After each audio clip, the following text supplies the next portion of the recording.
Hello and welcome to another video. This one's going to be a little bit different to the ones I've done before, as I'm sure you've heard about the very sad passing of the great Eddie Van Halen.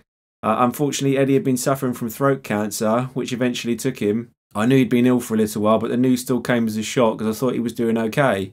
What can I say about him that hasn't already been said? Eddie really needs no introduction, but I wanted to do a tribute to him. Probably like a lot of other people, he was the whole reason I wanted to start playing the guitar. I think I was 7 when I first heard the solo from Beat It, and it had a massive effect on me as I'd never heard anything quite like it. Eddie and his brother Alex are from Amsterdam but moved to America when they were young.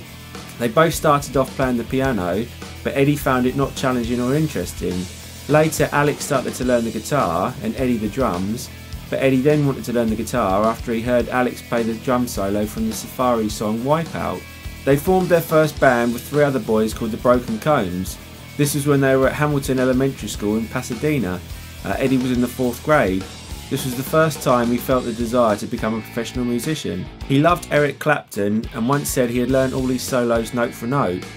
Clapton was his main influence, but he also loved Jimmy Page and said he was more like him in a reckless abandon kind of way. In 1972, the brothers formed another band which a couple of years later would change its name to Van Halen. They were spotted by Gene Simmons from Kiss, who helped them record a demo, and they then got signed by Warner Brothers in 1977. The band featured David Lee Roth on vocals and Michael Anthony on bass. After recording the album 1984, they parted ways with David Lee Roth, who was replaced by Sammy Hagar. They did lots of tours and albums with Sammy, but then parted ways with him too, and eventually did an album called Van Halen 3 with Gary Cherone from Extreme. David Lee Roth then rejoined the band, and Wolfgang, Eddie's son, replaced Michael Anthony playing bass. Eddie wasn't just an amazing guitarist, he was an innovator as well, with his fast tapped arpeggios and harmonics.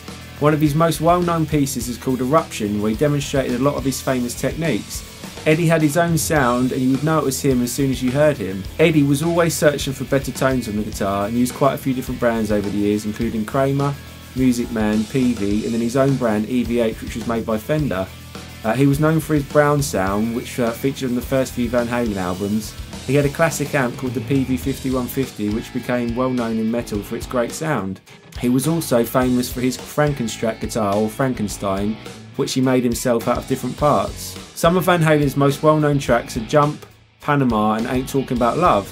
As well as playing with the band, he also did the soundtracks to the film The Wildlife, as well as Twister. And then he recorded with Michael Jackson the solo from Beat It he did in one take when he was 21.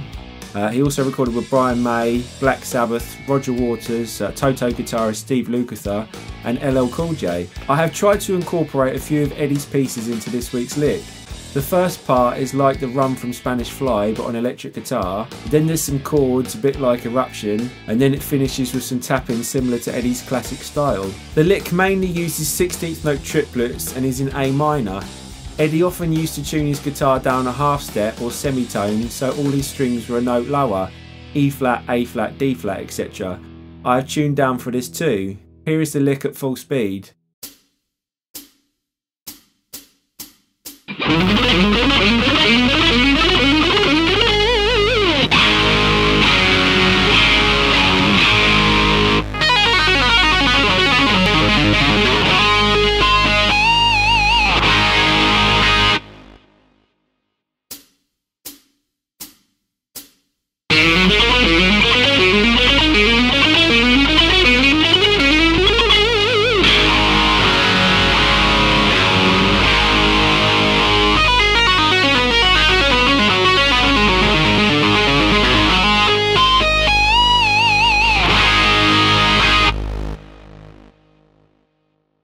I hope you enjoyed the lick and hope it might have helped you reminisce some of Eddie's playing. I've been a massive Van Halen fan for as long as I can remember and have had him on repeat since I heard the news. Eddie was an absolute legend and had such an effect on so many guitarists. He will be greatly missed. Thanks for the music, Eddie, and thanks for watching.